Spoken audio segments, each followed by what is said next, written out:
welcome back. So we are covering the computer vision module, and today we are going to look at object recognition. So last time what we looked at is more of a definition or goal of computer vision, right? So we looked at the goal of computer vision is basically you give it an image, and if you feed it to the computer, it just sees an array of numbers.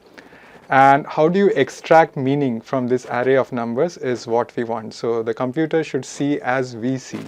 So that's the goal of computer vision. And as we have seen, there are two sources of information which we get from images or video. One is for semantics, so we can extract semantic information. For example, object recognition. So we can find out what are all objects are there, what kind of scene it is, like outdoors, traffic scene, what are the objects like buses, car, and all this house and all these things. So these are called semantic, and the other is measurement, metric. For example, we can try to find out depth from a single camera or from stereo, from multiple cameras. So all these, so where we are measuring something, for example, depth. So these are the two ways in which vision can be used. And there are various challenges also we looked at. And then we looked at, since we are dealing with images, the natural architecture, deep learning architecture to use is CNN, which is much better than MLP because it needs much lesser parameter, and especially these two things we looked at. So one is the concept of local connectivity, where instead of global connection which we have in MLP, CNNs only have local connectivity, which is very appropriate for images because one pixel in image only depends on its locality. So there's no point of looking at all the pixels. So that's one thing. And the parameter sharing, like we are using convolution, which shares the parameter across all such windows. And it also has efficient runtime and storage. So these all the things we looked at. And we also looked at different layers in a CNN. For example, as the name suggests, the first most important layer is convolution, which gives us local connectivity and parameter sharing. Apart from that, we always need non-linearity, for example, this ReLU. Then pooling to reduce the size as we go deeper and deeper.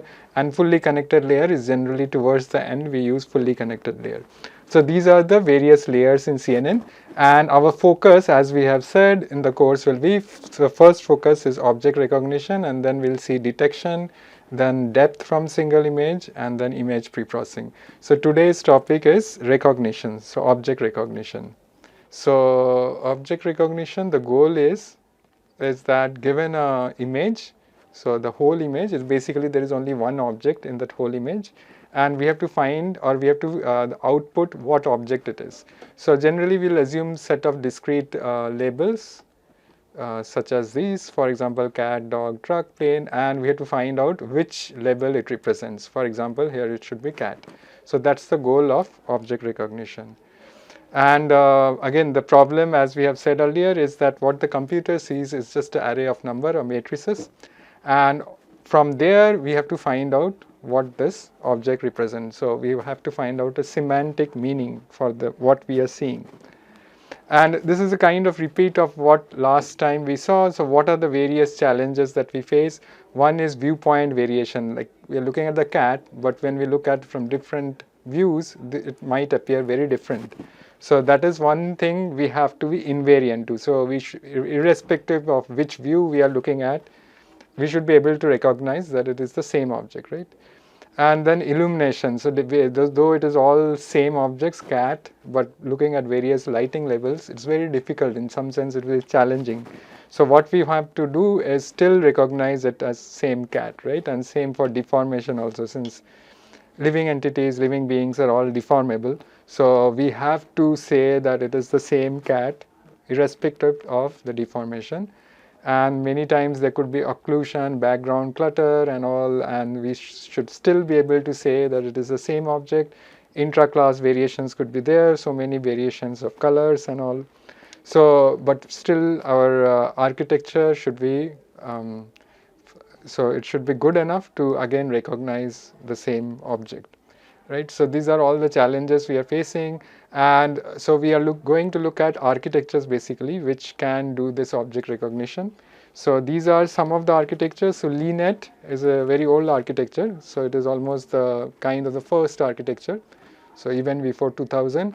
Then AlexNet. So you can see also here these are various years. So like this is the challenge. This is a challenge, ImageNet challenge, and here we can see in 2010.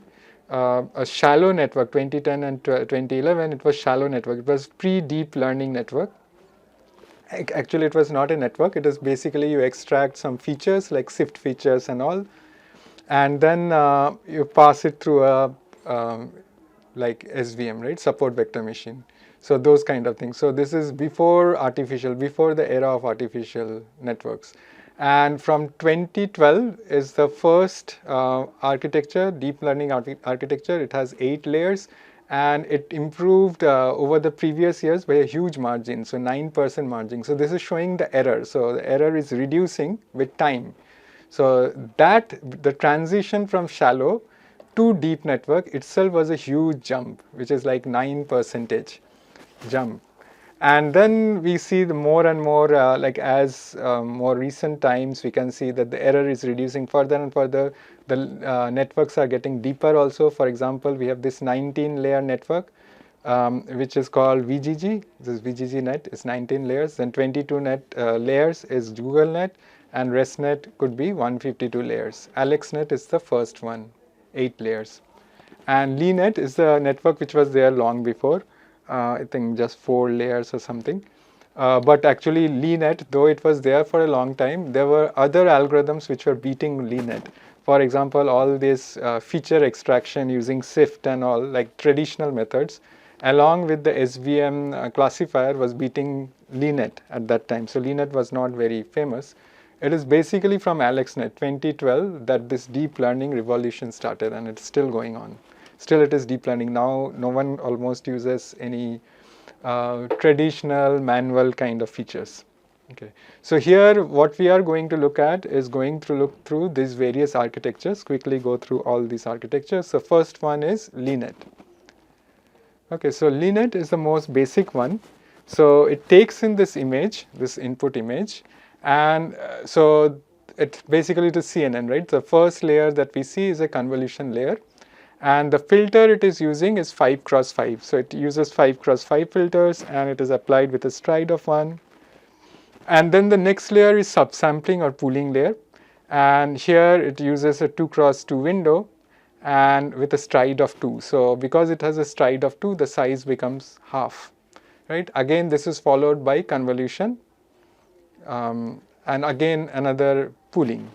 And then we have two fully connected layers. So this is the architecture. So convolution, pooling, and fully connected. So basically if we see, there are 4 layers, because pooling we don't count as, it is a layer, but really we count generally these convolution and fully connected because these have parameters. Pooling doesn't have any parameter, right? It is just looking at a 2x2 window, and it is selecting the max operation. So there is no parameter as such for training. Whereas this convolution, and fully connected are the layers where we require training. So more or less this is a 4-layer network. So this is LeNet. This was the simplest, though it is there for a long time. It was not very successful. It does something with this letter recognition and all, number recognition, but it was really not very successful for images.